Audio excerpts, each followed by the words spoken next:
Praise the Lord. Sige. Sabay-sabay. 1, 2, 3.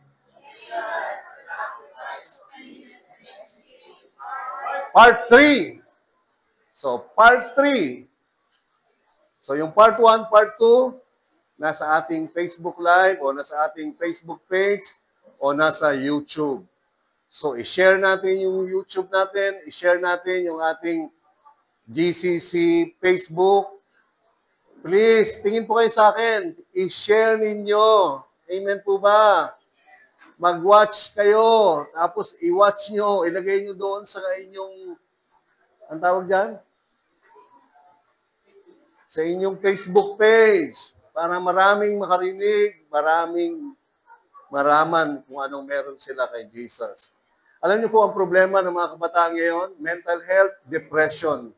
Because they don't know that Jesus is their sacrifice of peace. Pag nalaman ng maraming kabataan na si Jesus pala ang isinakripisyo na para sa ating kapayapaan, yung mental health, depression, ano ba ang kulang ng mga yon? Peace. Peace here, peace here.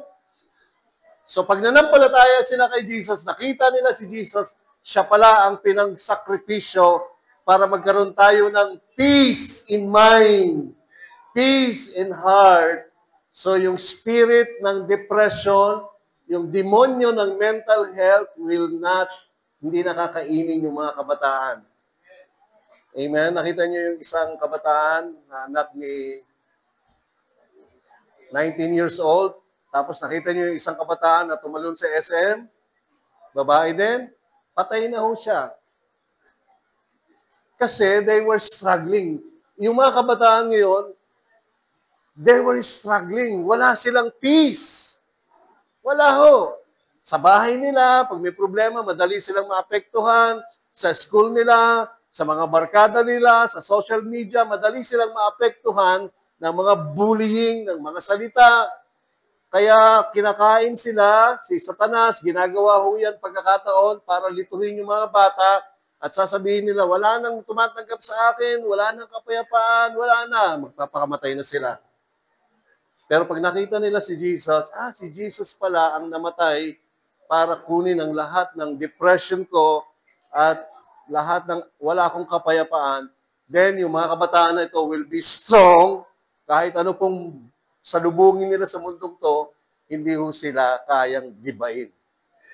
Amen ba? Kaya importante ho yan. Para mapagtagumpayan, ang payo ng maraming expert, dalhin sa mga doktor para mabigyan ng konsulta, mapayuhan. Ang payo ho ng pastor, manampalataya kay Jesus. So you can overcome depression and the sickness of mental health. Para yung mga kabataan hindi nagpapakamatay. Kasi wala na silang peace eh. Ano pang gagawin nila? Binubuli pa sila. Tatalon nila pupunta sila sa SM at tumalon. O kaya magbibigti. O kaya iinom ng lason. Amen? So, if you believe in Christ, mental depression will have no part in your life. And you will be winning in this life. Balikan na ho natin. Sabi ng Leviticus chapter 3 verse 1 to 3. Tingin po kayo sa akin. Ayaw ng Diyos na ibigay sa kanila yung law, yung kautusan. Kaya lang, tingin po kayo. Yung mga Hudyo, sabi ng Hebrews chapter 4, pinreach sa kanila yung mabuting balita, yung gospel. Pero they don't believe it. That's why Moses gave them the law. Binigay yung kautusan. Pero hindi yan ang gusto ng Diyos. Ayaw ng Diyos yung mga sacrifice offering. Ayaw ng Diyos yung mga burnt offerings. Wala siyang pleasure dyan. Gusto ng Diyos, manampalataya ka kay Jesus. Tingin, ibig sabihin, ayaw ng Diyos yung mga kabanalang act. Yung mga religious act natin sa buhay natin. Ayaw ng Diyos yan. Gusto ng Diyos, sumampalataya tayo kay Jesus para magkaroon tayo ng kapayapaan. Sabi dito, when His offering, so binigay ni Moses yung law of offering para ipakita sa kanila na sila'y makasalanan. Because the law is the remembrance of sin. Jesus is the remembrance of your forgiveness. Kaya binigay yung law, hindi para taon-taon lang ginagawa yan. So, balik tayo sa part 3. Dinaanan lang natin yung ating text. When his offering is a sacrifice of peace offering, if he offer it on the herd, whether male or female, he shall offer it without blemish before the Lord. So, pag gusto ng tao yung kapayapaan, sa panahon ni Moses, ayaw nyo manampalataya kay Jesus, ha? O ito ang gawin ninyo, magdala kayo ng baka, kambing, tupa, mula sa mga katupahan ninyo, at sa mga kakambingan ninyo, at mga kabakahan ninyo, piliin nyo yung pinakamaganda dyan, at i-offer nyo before the Lord. And he shall lay his hand on the head of his offering. So ito yung offering, ilalagay mo yung kamay mo dyan, at lahat yan, spiritual tingin, lahat ng kasalanan mo matatransfer dito sa innocent lamb. At lahat ng righteousness niya matatransfer sa'yo. Tapos papatayin mo at i-offer yan ng priest. It's the picture of Christ. Amen po ba? It's the picture of Christ. Si Jesus, kinuha lahat ng ating kasalanan at ibinigay sa atin lahat ng kanyang katwiran at kabanalan. Amen po ba? O, tingin. Sabihin niyo, basahin niyo po yung kulay orange. O, tingin. Sacrifice. Sakripisyo para sa kapayapaan. Alay ng sakripisyo pang kapayapaan. Kapayapaan saan? Kapayapaan sa Diyos, kapayapaan sa isip, kapayapaan sa loob at labas ng pagkatao natin. Ang galing po sa Hebrew word yung peace, shalom. Sabihin niyo, shalom. Shalom. Hindi lang ho yan shalom na peace, hindi. Shalom here, shalom inside, healing. Healing inside, healing outside. Shalom here, shalom here, shalom outside. Right? Right. So when you have shalom here, shalom here, shalom here, no depression, no mental health issues. Because you are shalom. Peace. And Jesus is the payment for that peace of mind. Yan lang kung kailangan ng tao. Ngayon, sa mundong ito, kailangan ng tao, hindi ho maraming pera. Dahil sa dami ng mga taong kumukuha ng pera, madaming namamatay sa baha. O, verse 3, then he shall offer it from the sacrifice of the peace offering. Offering made by fire. Tingin, offering made by fire. Kaya si Jesus, he was fired. Siya ay nasugba dahil sa ating kasalanan sa krus ng Kalbaryo, namatay, at pagkatapos ng 3 araw, nabuhay na magmuli. Amen ba? Sabihin nyo, sacrifice of peace offering. O, tingin. Tapos, sa verse 11 ng Leviticus 7, 11, 12, dinaanan lang natin, and this is the law of the sacrifice of peace offering. Sabihin nyo, law. So lahat ito, kautusan na tinupad ni Jesus. Tandaan niyo po, yung Old Testament, si Jesus nakatago.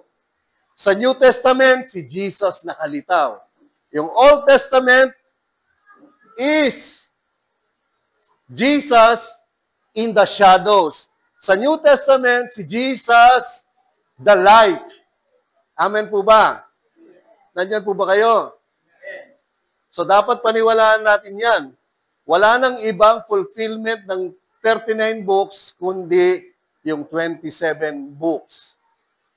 Kaya it is written. So, dito, baka, kambing, tupa. Tama. Tinapay. Dito, yung baka, kambing, tupa, kalapate, tinapay. Dito, tao. Diyos na nagkatawang tao. Sabi ni Jesus, siya yung kordero ng Diyos, siya yung tupa ng Diyos na nag-aalis ng mga kasalanan. Tapos sabi niya, ako ang tinapay ng buhay. Amen. So binigay ni Jesus yung kanyang buhay para tayong magkaroon ng buhay at buhay na walang hanggan. Binigay ng Diyos ang kanyang kapayapaan para ikaw ay mapayapa sa buhay.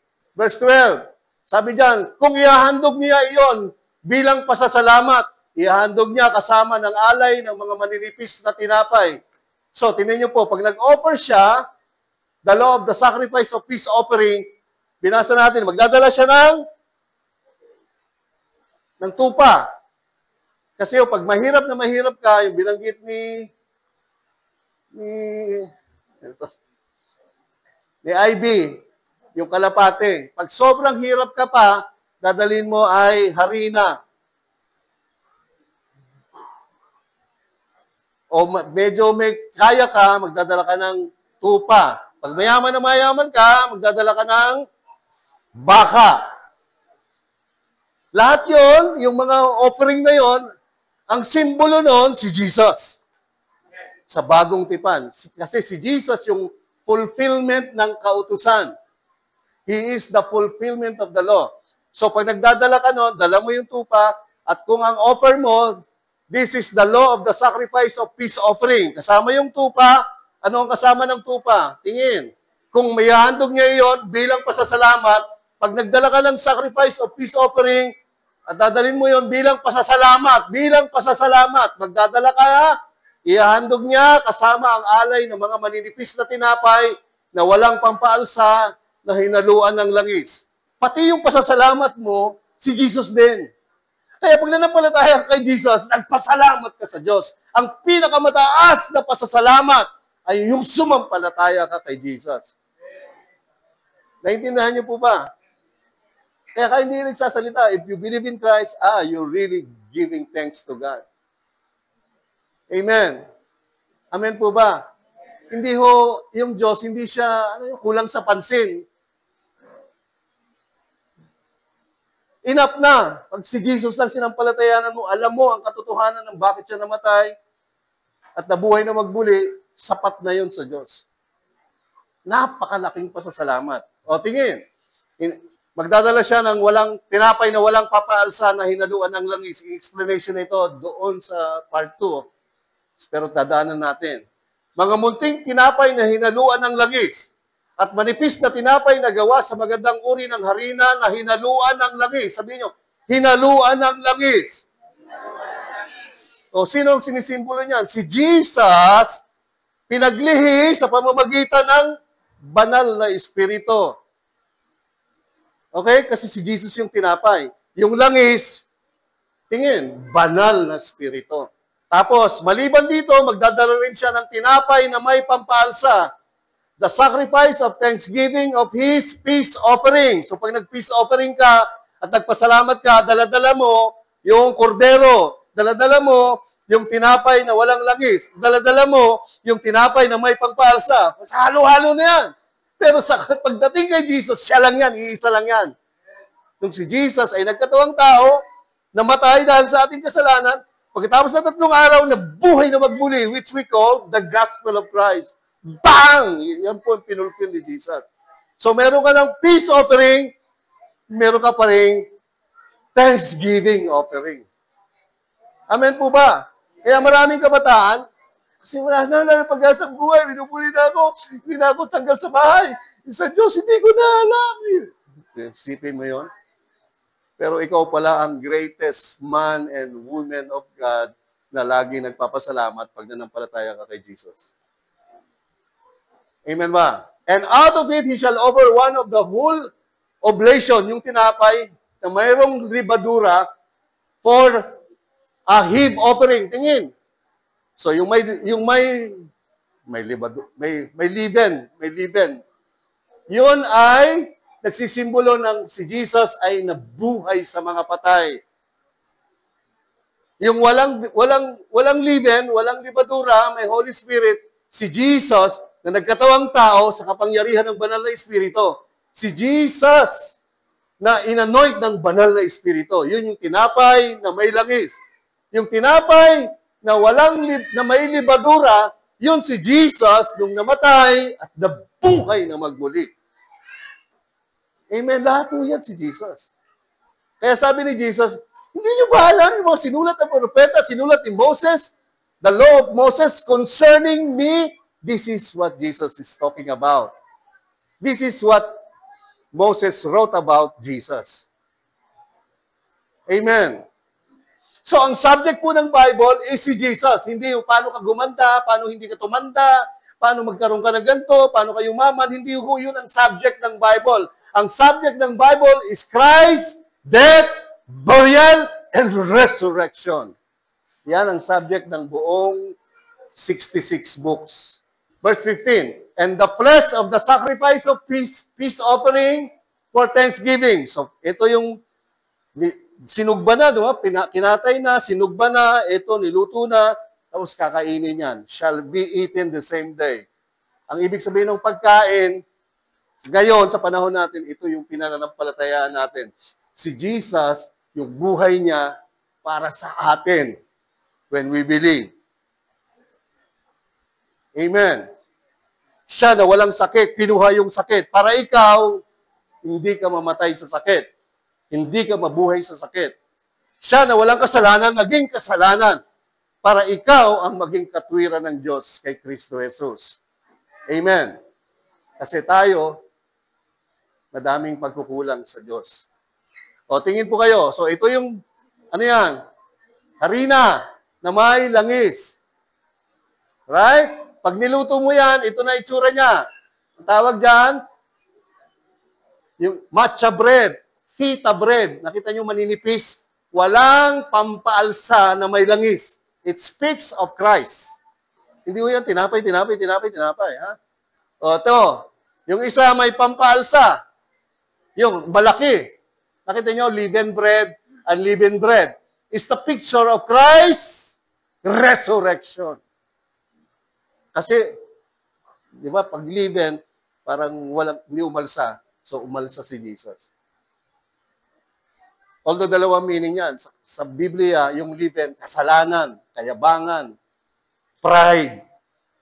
Pero pag nirepair mo yan kay Jesus, si Jesus ay walang kasalanan. In Him is no sin, He knew no sin, He did no sin. That speaks of His resurrection. Amen. Nandyan po ba kayo? O, tingin. Uli natin. Sabi ng Mark 1:9-11, it came to pass in those days that Jesus came from Nazareth of Galilee and was baptized by John in the Jordan. And immediately coming up from the water, he saw the heaven parting and the Spirit descending upon him like a dove. Look, Jesus, conceived by the Holy Spirit, anointed by the Holy Spirit. Tinapay na walang libadura na may... Hindi ko kayo marinig. Si Jesus, sa kautusan, sa iyong tinapay na walang libadura, na may... Look at Him. Amen. Ito po ang sabi, after the cross. Ito, hindi pa namamatay si Jesus. Ibig sabihin, He's fulfilling the law in person, in human form. Now, when Christ crucified, died, after 3 days rose again, this is now the sacrifice of peace offering. How God, basa. 1, 2, 3.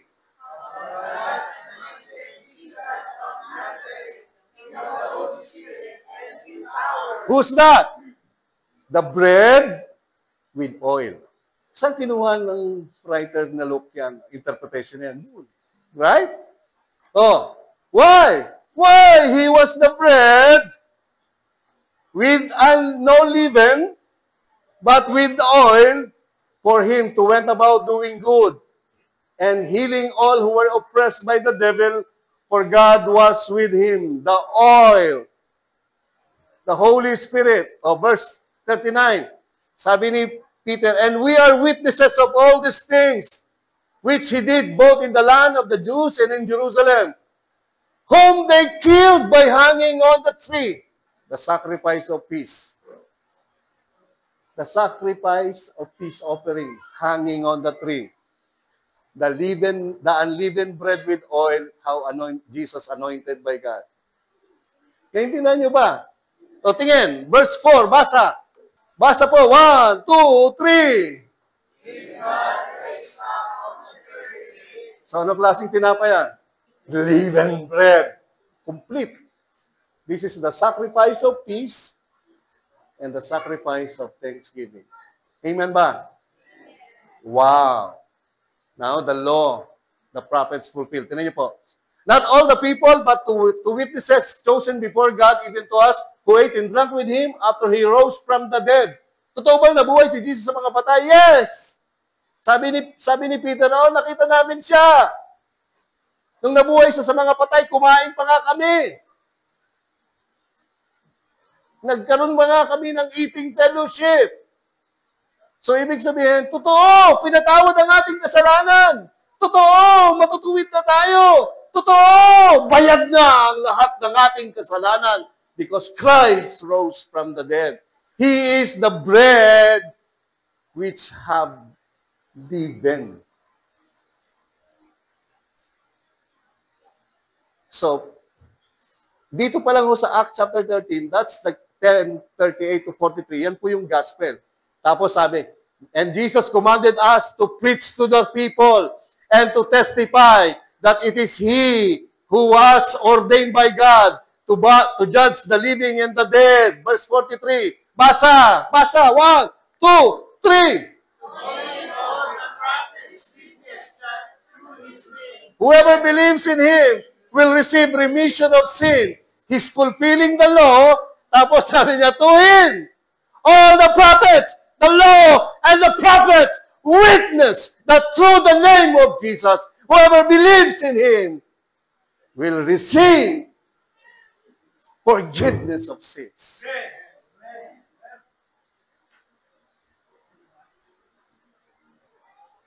Wow! Naintindihan niyo na po ba?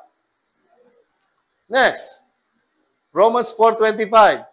Jesus was delivered up because of our offenses, the sacrifice of peace offering, the trespass offering, all the offering combined, is Christ delivered up to die para sa ating mga kasalanan, and was raised because of our justification, is the picture of the living bread. The living bread. Even yung raised to life, it's the picture of yung staff ni Moses. Nakita niyo yung staff ni Moses? Staff ni Aaron na ginamit ni Moses. Tingnan niyo po, patay na yun eh. Pero nagkaroon ng fruit at mga leaves. The picture of Christ's resurrection. The dead being alive.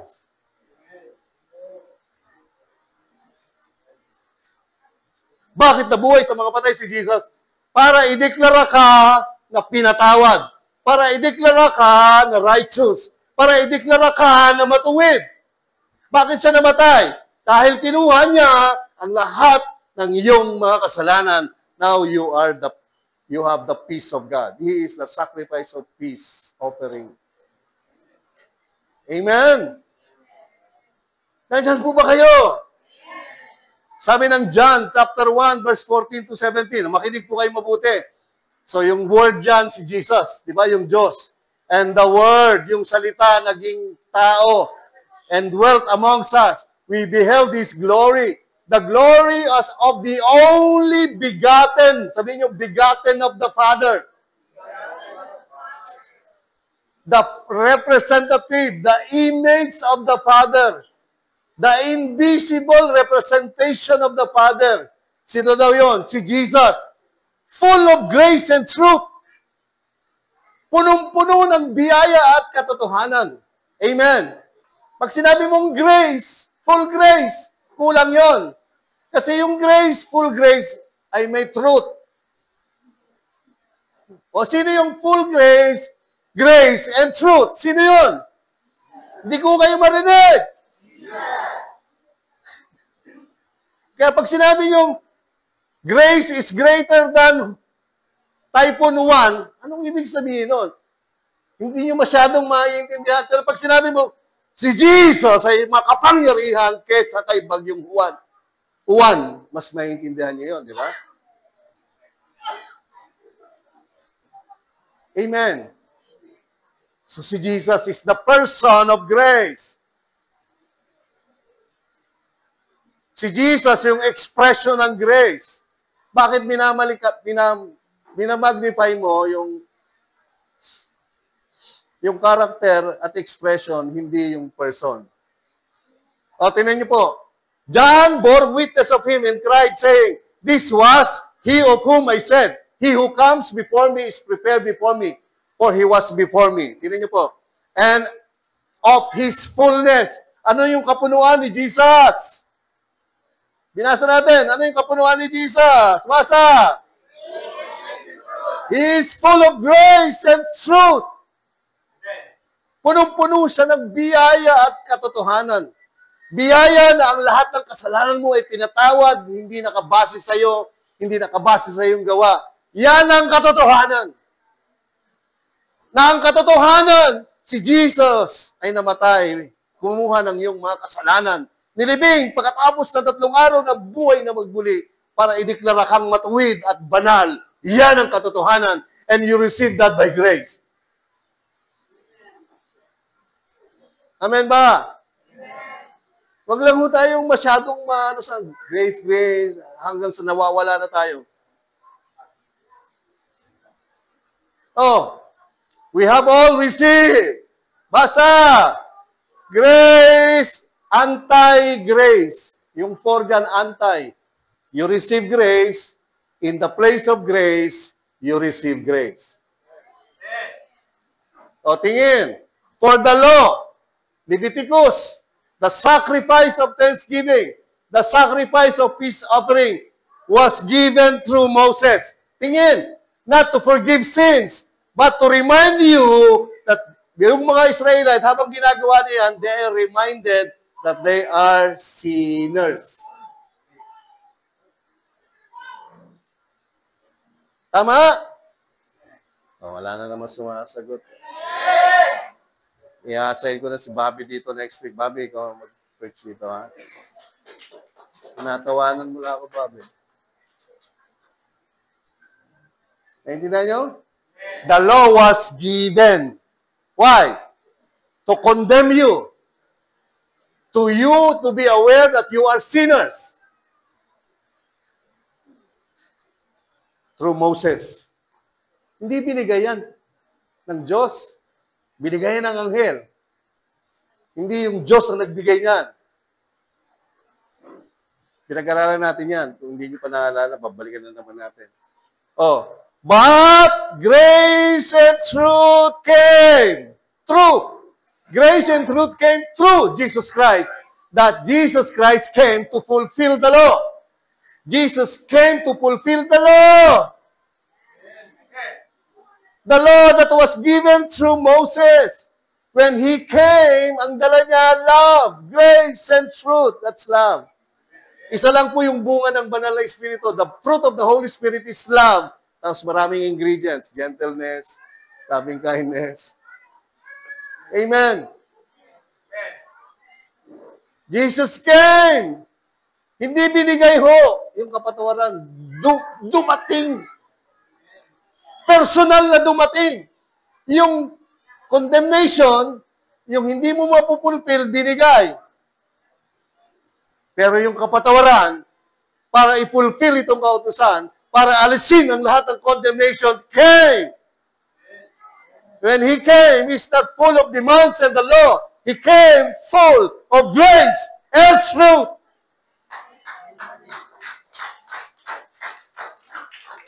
Sabi yung hallelujah, glory!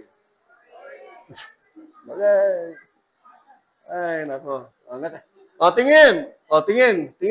Ito na yung fulfillment ng thanksgiving. Ito na yung fulfillment ng sacrifice of peace offering. O, tingin po kayo. Obviously, the law applies to those whom it was given. Kinuha ko po sa New Living Translation. For its purpose is to keep people from having excuses and to show that the entire world is... The law was given to show that the entire world is... The law was given to show that the entire world is... So yung law na binigay doon, habang ginagawa nila yon, it reminds them that they are sinners. Then Jesus came, He fulfilled it to show that you are forgiven. For no one can ever make right with God by doing what the law commands. Basa. Sabay-sabay. 1, 2, 3. The law simply show us how sinful we are. The law is the knowledge. Kaya yung mga ginagawa nating religious fanatics natin noong unang panahon, pagsamba dito, papanata dito, panata dyan, panata doon, panata dito, sayaw doon, sayaw dyan, Diyos dito, Diyos dyan, Diyos doon. Lahat yun ay idolatry. Lahat yun nagpapakita na tayo ang mga makasalanan. Kasi ginagawa mo yon, kaya ka nakikiprosesyon. Bakit? Kasi para ipakita mo, para mabawas-bawasan ang iyong makasalanan. Kaya pinapakita nung makasalanan ka. Pag inalis mo yon, nanampalataya kay Jesus, pinapakita mo na pinatawad na ang lahat ng iyong kasalanan. Hindi mo kailangan yung mga ganung mga pamahiin. Amen po ba? Itapod nyo na ang mga pamahiin na yon. Hindi nakakabawas ng kasalanan yon. Nagpapakita lang na ikaw ay kasalanan. Naintindihan nyo ba? Verse 21. But now God has shown us a way to be made right with Him without keeping the requirements of the law, as was promised in the writings of Moses. What is about the writing of Moses? Leviticus. His death, burial, and resurrection, and the writing of the prophets long ago. What's that? Christ's death, burial, and resurrection. We are made right with God by, basa. Hindi ko kayo marinig.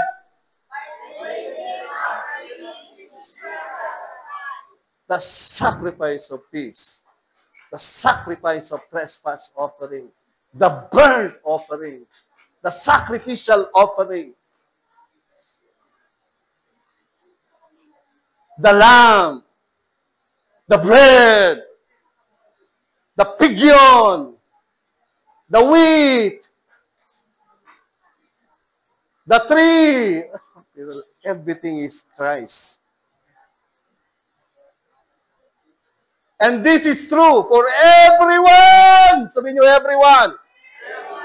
Tingin. Pag sinabi hong everyone, lahat ng miyembro ng pamilya nyo. Hindi lang kayo. Kayong tatay, nanay, hindi lang kayo. Lolo at lola, hindi lang kayo. Lahat who believes, no matter who we are. The writing of Moses. Genesis, Exodus, Leviticus, Deuteronomy, Numbers. 23. For everyone has sinned. We all fall short of God's glorious standard. Yet God, in His grace, freely makes us right in His sight. He did this through. Basa!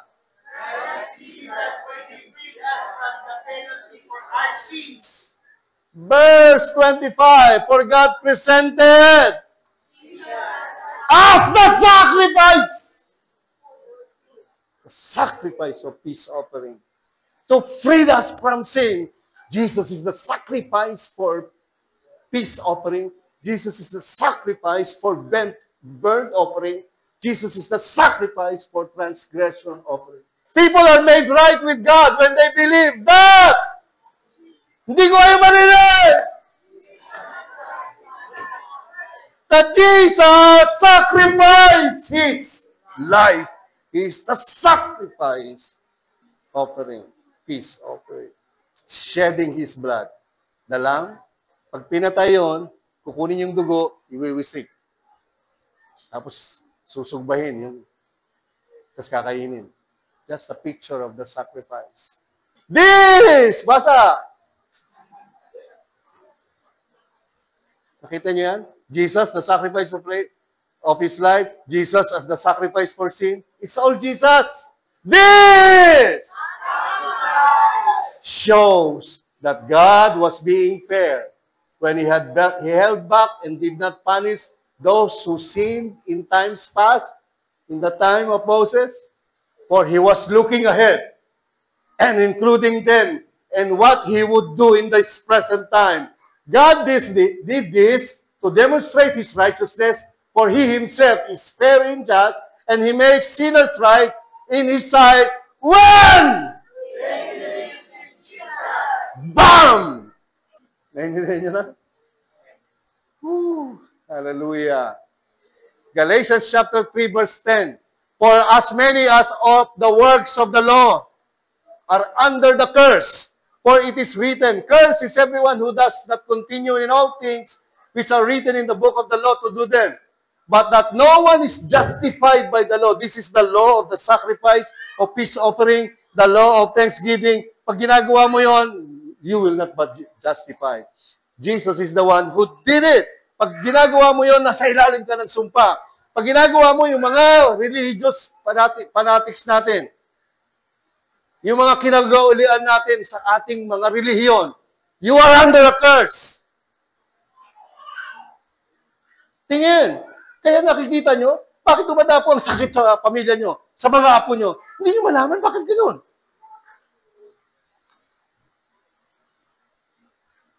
Bakit yung mga anak ko na nadi-depress? Because you don't know. Nilalagay nyo kayo at ang buong pamilya nyo sa sumpa. No one is justified by the law. Ibig sabihin, walang napapatawad kung ano man ang gawin mo at gagawin mo para mapabanal ka at mapatawad ka at gumaling ka. Wala yan. Walang mangyayari dyan. But no one is justified by the law in the sight of God is evident, for the just shall live by faith. The just shall live by Christ's death, burial, and resurrection. Who is the faith? Christ. Jesus is the author and finisher of faith. When you believe, peace and thanksgiving lives inside you. Amen. Tingnan niyo po ito. Sabi ng Psalms 107:21-22. Oh, that men would give thanks to the Lord for His goodness, for His chesed, grace, for His wonderful works on the children of men. Let them sacrifice. Basa! Sa lumang tipan, sino yung sacrifice of thanksgiving? Ano yung sacrifice of thanksgiving? Tupa, tsaka tinapay na walang libadura, tsaka tinapay na mayroong libadura. Ngayon, sino yung sacrifice of thanksgiving? Si Jesus.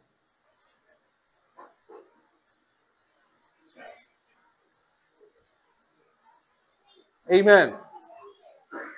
Kailangan malaman ng mga anak nyo to. Yung pinag-aralan natin, panoorin nyo mamaya. Tawagin nyo yung buong pamilya nyo, sabihin manood tayo mamaya ng live streaming. Mamaya. Hindi ito, yung tinuro last Sunday. Oh, sabi ni David, yours, O Lord, is the greatness, the power and the glory, the victory, the majesty, for all that is in heaven and earth is yours. Yours is the kingdom, O Lord. You are exalted as head over all. Verse 12, both riches and honor comes from you. You reign over all. In your hand is power and might. In your hand is to make great. Alam niyo kung sino yung hand? Yung hand? It's Jesus. Kaya galing yung sa Hebrew word, yung thanksgiving, thankfulness, thank you. Galing ho sa Hebrew word na Yoda. Tapos, yada. Pag tinignan nyo sa root word, yad, hand. The hand that was crucified on the cross. In the right hand is Christ's resurrection on the right hand of God. Power. And to give strength to all. Now, therefore, our God, we and praise your glorious name. And who is the thank you? Amen? Pag you believe, nanampalataya kay Jesus, everything, sinasabi mo lahat, Lord. Galing sa'yo. Galing sa'yo ang kapatawaran, galing sa'yo ang sakripisyo para mapatawad ako, galing sa'yo ang pasasalamat, galing sa'yo ang buhay, galing sa'yo lahat. Pag nanampalataya ka kay Jesus. Pag hindi, sinasabi mo, Lord, hindi kita kailangan. Kaya nandiyan na yung depression, stress, mental disorder. Kasi yan lang po yung guard mo for these devils and demons of mental distress. Yan lang ho ang gwardiya mo. Tingin, Ate Helen, yan lang din yung gwardiya mo para yung mga sakit. Hindi ka patayin ng sakit. Amen. Papatayin ka ng sakit. Oh, maniwala ka sa langit ka naman. Kaya lang, maaga ka mamamatay. Gusto mo yan. Hindi ka na magagamit ni Lord. O, tingnan niyo po ito. O, ito na. After the cross, resurrected na si Jesus, right? Right? Doon sa Leviticus, sino siya? Siya yung tinapay na mayroong. Hindi ko kayo marinig. Siya yung tinapay na mayroong libadura. Sabi ni Paul, do not be drunk with wine, in which is dissipation, but be filled with the Holy Spirit, always praying in the Holy Spirit. When you are filled with the Holy Spirit, you pray in tongues. Tingin, you pray always in tongues. Kurabasanda rabasika badarahande. Rumba, rumba, rumba, rumba, rumba, adabahay. Speaking to one another in psalms and hymns and spiritual songs, singing and making melody in your heart to the Lord. How do you giving thanks always? Sabi ng context, giving thanks always for all things to God the Father in the name of our Lord Jesus Christ. Ngayon, after the cross, how do we express our thanksgiving? Praying in the Holy Ghost. Kumbarasanga badarabahanda. You're always giving thanks.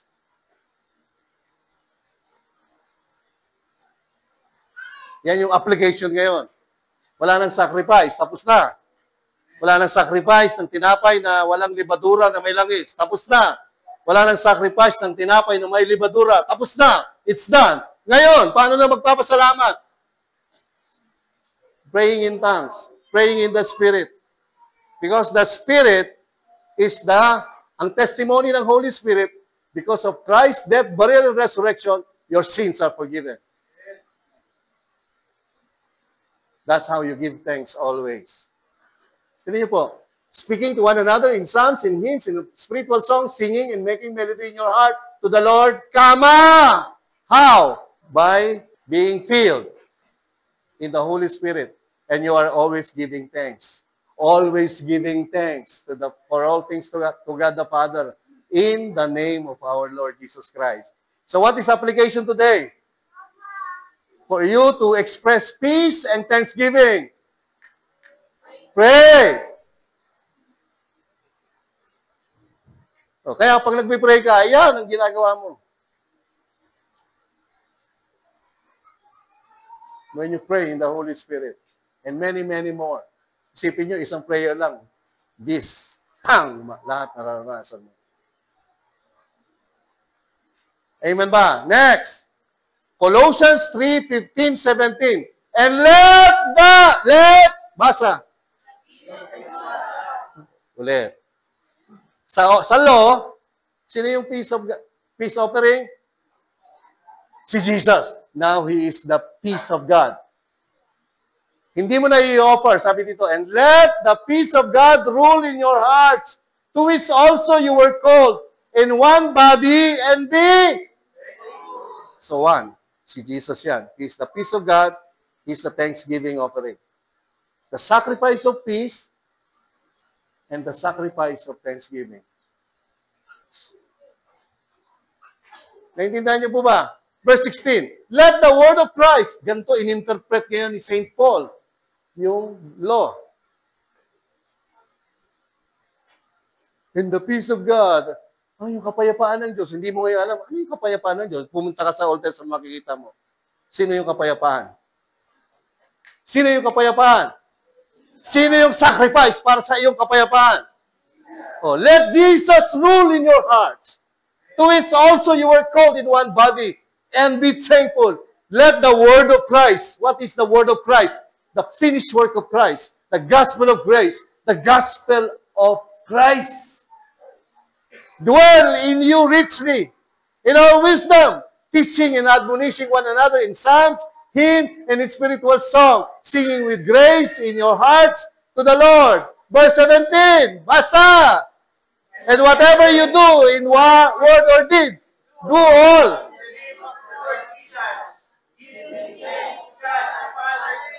Bang! So, paano mo yun i-apply yung pasasalamat? Nanampalataya ka na kay Jesus. Di ba? Siya na yung peace offering and thanksgiving. Sa application mo, anong gagawin mo ngayon? You pray in tongues always. Tapos lahat ng gagawin mo, pagpapasalamat mo yon sa Ama sa pamamagitan ng sacrifice of peace and sacrifice of thanksgiving, who is Him, Christ. Lahat ng gagawin mo. Ngayon, gawin mo lahat kay Jesus. Nandyan po ba kayo? Nandyan po ba kayo?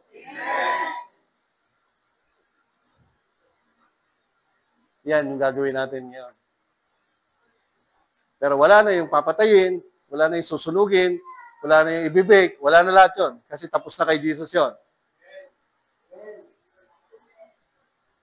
Ngayon, lahat ng gagawin mo, Lord, ginagawa ko to para sa iyo. O, nagpapasalamat ka. Out of your own. Bukod sa nagpasalamat ka na when you believe. Naintindihan nyo ba? Oo. Isa pa. Now, sabi ni Paul sa mga Pilipos, mga Kristiyano sa Pilipos, now you, Philippians, know also that in the beginning of the gospel, tingin, sabi ni Paul, gusto ko malaman nyo, mga taga-Pilipos, nung nag-uumpisa ako na i-share, i-preach yung gospel of Christ, His death, burial, and resurrection according sa Scripture. His death, burial, and resurrection according to the law of Moses, according to the prophets, according to the Psalm. Nung umpisang sinisimulan ko ang lahat ng tinapos na gawa ni Jesus, yung gospel of grace, yung gospel of Christ, nung ako'y umalis sa Macedonia, walang ibang simbahan na nag-share sa akin concerning sa pagbibigay. Tingin, bakit pag sinabi pagbibigay, yung iba nakatingin sa taas, nakatingin sa baba, tingin kayo sa akin. May narinig akong preaching. Sabi niya, Brad, ilang taon ka na dito sa church? Kasi nakita niya, laki niya magbigay.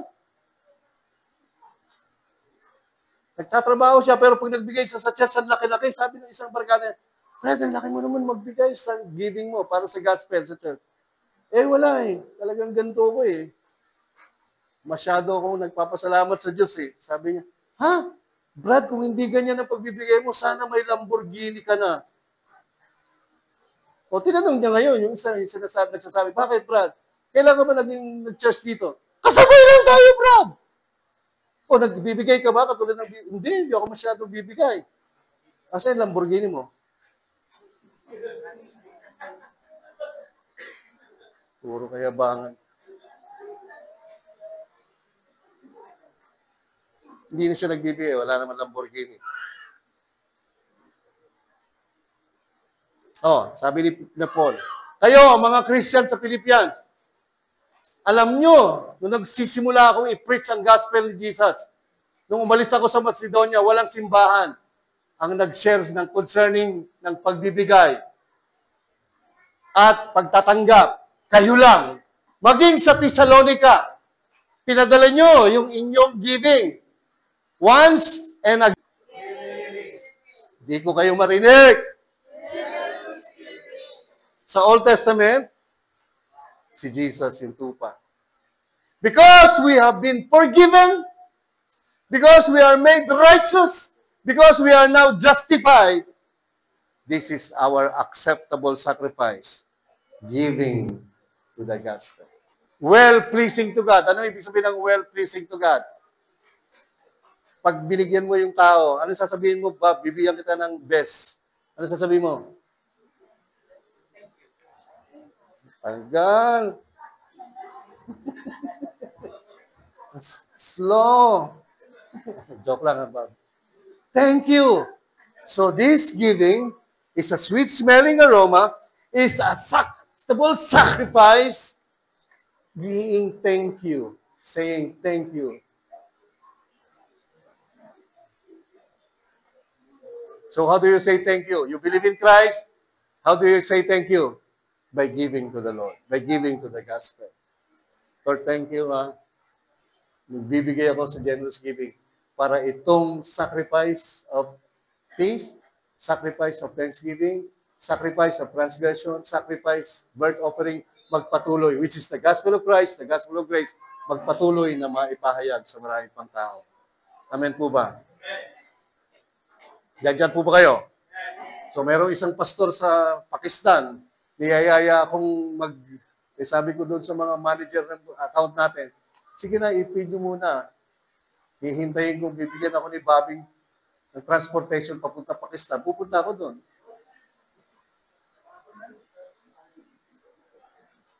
Kaya hindi ako makagalaw eh. Hindi natin ma-preach yung gospel kung saan.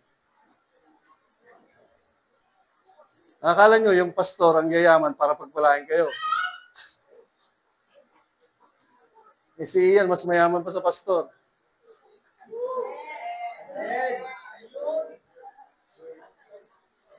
So, hindi ho totoo yun, ha? Sabay-sabay tayo. Sabay-sabay tayo. Ano yung susunod? Itaas ang kamay. Ano sunod? Tayo. Ano? Ipadyak ang paa. Tama mo yan? Amen. And God shall supply all your need according to His riches in glory by Christ Jesus. Amen. This is now how we thank God. Nung nanampalataya kay Jesus, we are free from depression, mental health, our sins are forgiven, and the highest form of thanksgiving is believing in Christ. Now, application. Praying in tongues. Doing everything in Christ. Giving to the gospel. Right?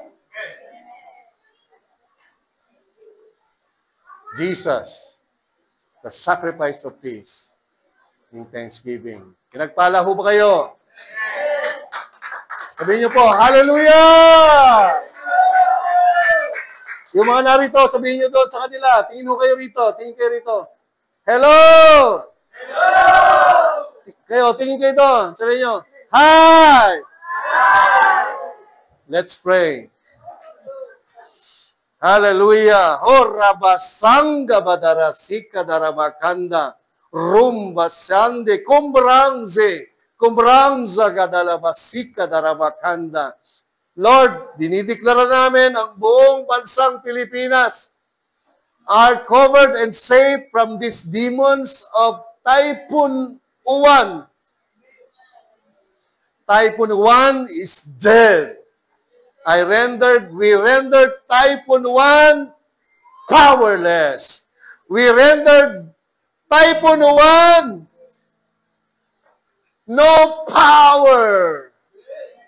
We rendered demons behind Typhoon Uwan.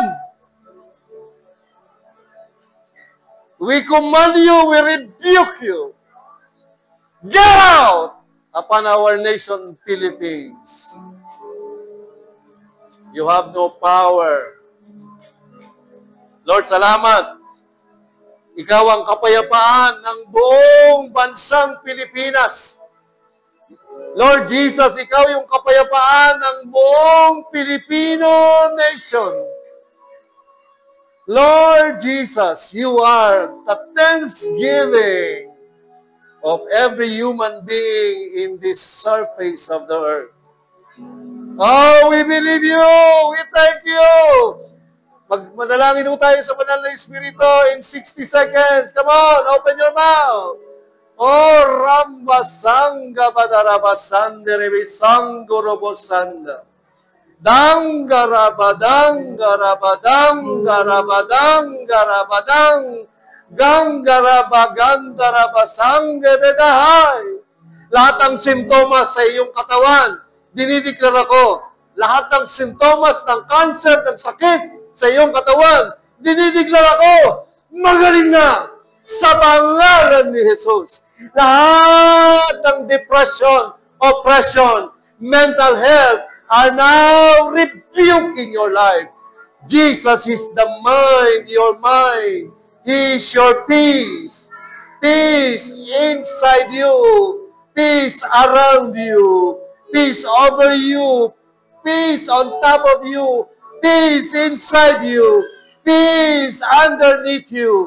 You are enveloped, covered, hugged, loved by Christ. Your peace sacrifice and your thanksgiving offering. In Jesus' name, in Jesus' name. Salamat, Panginoon. Salamat, Daddy God. Thank you. Dinideklara namin ang aming buong pamilya. Ligtas, manampalataya, makasamang makita na si Jesus ang kanilang kapayapaan at masasalamat. Sa iyo namin binabalik ang lahat ng papuri. Sa pangalan ni Jesus, ang lahat ay magsabi ng Amen!